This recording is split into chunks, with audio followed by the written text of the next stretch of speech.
कभी सोचा है कि 30 दिनों तक वीर्य रोकने से शरीर में असल में होता क्या है?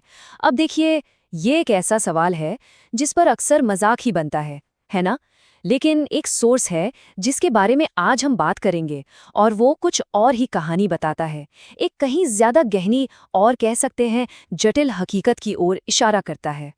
तो चलिए इसी सवाल की तह तक चलते हैं। देखिए, हमारे सोर्स के मुताबिक ना 30 दिनों तक वीर्य धारण करना ये बस कोई फिजिकल प्रोसेस नहीं है। नहीं, ये उससे कहीं बढ़कर है। ये एक तरह की अंदर की यात्रा है। तो यहाँ पर ना दो बिल्कुल अलग अलग नजरिए आमने सामने आते हैं। एक तरफ तो है आम सोच, मतलब जो इस पूरे आइडिया को मजाक में उड़ा देती है, और दूसरी तरफ है इस सोर्स का नजरिया जो इसे एक बहुत ही मुश्किल फिजिकल और मेंटल चैलेंज मानता है, एक तरह से अंदर की एनर्जी का एक खेल। तो इस सफर को हम कुछ हिस्सों में समझेंगे। सबसे पहले एक अनदेखे राज की बात करेंगे, फिर ये एनर्जी का गेम है क्या उसमें उतरेंगे। इसके बाद 30 दिन की जो पूरी जर्नी है उसे स्टेप बाय स्टेप देखेंगे। फिर बात होगी एनर्जी की दो दिशाओं की, असली टेस्ट की, और आखिर में हम जानेंगे कि सबसे बड़ी ताकत आखिर है क्या। तो चलिए शुरू करते हैं। देखिए, हमारा शरीर सिर्फ खाने पीने और सोने वाली कोई मशीन नहीं है ना? सतह के ठीक नीचे एक अनदेखी प्रक्रिया, एक प्रोसेस लगातार चलता रहता है, और इसी को हमारा सोर्स ऊर्जा का खेल कहता है। तो सोर्स के हिसाब से हमारे अंदर की जो दुनिया है ना, वो असल में एनर्जी का एक खेल है। मतलब ये एनर्जी किस तरफ बह रही है, सारा फर्क बस इसी बात से पड़ता है। कभी ध्यान दिया है कि कुछ लोग हमेशा थके थके बुझे बुझे से क्यों लगते हैं, जबकि कुछ दूसरों के चेहरे पर एक अलग ही कॉन्फिडेंस, एक अलग चमक होती है? जवाब इसी अंदर की एनर्जी के मैनेजमेंट में छिपा है। पर सवाल ये है कि ये एनर्जी आखिर है क्या, आती कहाँ से है? चलिए देखते हैं कि हमारा सोर्स इस बारे में क्या बताता है। यहाँ पर एक बहुत जरूरी बात है। सोर्स जो है वो वीर्य को सिर्फ एक लिक्विड नहीं मानता, नहीं, इसे शरीर की सबसे गाढ़ी ऊर्जा यानी कि मोस्ट कॉन्सेंट्रेटेड एनर्जी बताया गया है। और सोर्स के मुताबिक शरीर इसे बनाने में भाई काफी मेहनत करता है। तो ये प्रोसेस काम कैसे करता है? बहुत सिंपल है। देखिए, खाना पहले खून बनता है, फिर खून से बनती है एनर्जी, और आखिर में यही एनर्जी और ज्यादा कंसंट्रेट होकर वीर्य का रूप लेती है। और सोर्स के अनुसार यही वजह है कि जब कोई इस कंसंट्रेटेड एनर्जी को लगातार खोता रहता है तो उसे एक अंदरूनी थकावट सी महसूस होती है। तो अब आते हैं मेन मुद्दे पर, उस 30 दिन की यात्रा पर। सोर्स के अनुसार इस दौरान शरीर और दिमाग में जो बदलाव आते हैं ना, उसका एक पूरा टाइमलाइन है, एक पूरा घटनाक्रम है। शुरुआत में पहले 3-4 दिन तो बिल्कुल नॉर्मल निकलते हैं, कुछ खास नहीं। असली टेस्ट शुरू होता है 7वें दिन के आसपास।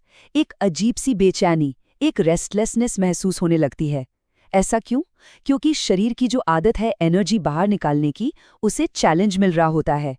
और अगर कोई इस मुश्किल पड़ाव को पार कर ले तो फिर 10वें दिन के बाद पहले बदलाव दिखने शुरू हो जाते हैं।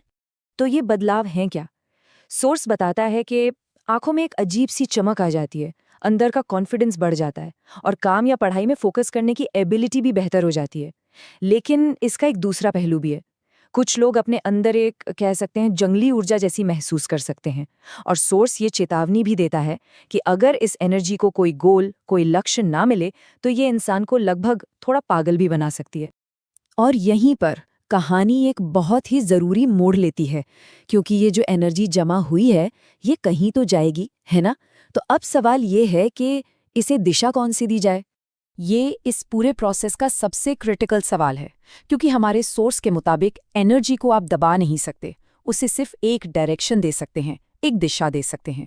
तो फिर सवाल वही है, इस जमा हुई शक्ति का किया क्या जाए? तो यहाँ से दो रास्ते निकलते हैं।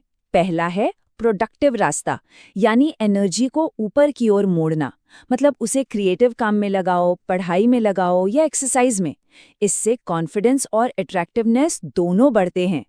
और दूसरा रास्ता है डिस्ट्रक्टिव, यानी एनर्जी को नीचे की ओर बहा देना, बस ख्यालों में, दिन में सपने देखने में, जो आखिर में मेंटल वीकनेस और फ्रस्ट्रेशन की तरफ ले जाता है। चलिए अब आते हैं इस सफर के आखिरी स्टेज पर। जब कोई 30 दिन के इस मुकाम पर पहुंचता है तो असली परीक्षा और उसके नतीजे सामने आते हैं। और ये जो 30 दिन का पड़ाव है ना, ये कोई फिनिश लाइन नहीं है, ये तो एक चौराहा है, एक क्रॉस रोड। ये वो मोड़ है जहां ये तय होता है कि पिछले 30 दिनों की मेहनत का असल नतीजा क्या होगा। तो नतीजा क्या निकलता है? सोर्स के अनुसार अगर एनर्जी को सही डायरेक्शन देकर काम में लगाया गया, शरीर को बनाने में लगाया गया, तो वो इंसान पहले से कहीं ज्यादा मजबूत, एक बिल्कुल अलग ही पर्सनालिटी बन सकता है। लेकिन अगर एनर्जी को सिर्फ दबाया गया और मन ख्यालों में ही उलझा रहा, तो वो इंसान और भी ज्यादा बेचैन और परेशान हो सकता है। तो फिर इस पूरी जर्नी का निचोड़ क्या है? मतलब सबसे बड़ी सीख क्या मिलती है इससे? सोर्स का जो सेंट्रल आइडिया है ना, वो इस एक लाइन में छिपा है।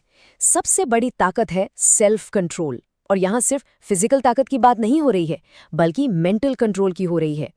इसका मतलब ये है कि असली ट्रांसफॉर्मेशन फिजिकल नहीं, बल्कि मेंटल है। जब कोई अपनी इच्छाओं पर, अपने इम्पल्सिस पर काबू पाना सीख जाता है, तो उसके अंदर एक नई समझ पैदा होती है। असली बदलाव अपनी ही भावनाओं और आवेगों का मालिक बनने में है।